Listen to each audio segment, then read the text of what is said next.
nouveau bilan lecture et c'est parti. On commence chez Kiyun avec le 6e tome de l'Éden des sorcières. J'aime toujours autant ce titre avec un très bon fond écologique dans un univers fantasy. Dans ce tome, notre héroïne a dû faire des choix difficiles et pas toujours moraux et franchement, j'ai adoré cette facette de l'histoire. C'était un excellent tome et j'ai hâte de lire la suite.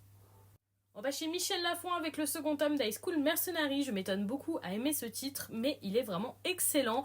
Un jeune homme mercenaire qui essaye de se réhabiliter à une vie normale. On a eu un très très bon tome avec des méchants qui sont tombés et une intrigue qui s'étoffe. Franchement, une super lecture.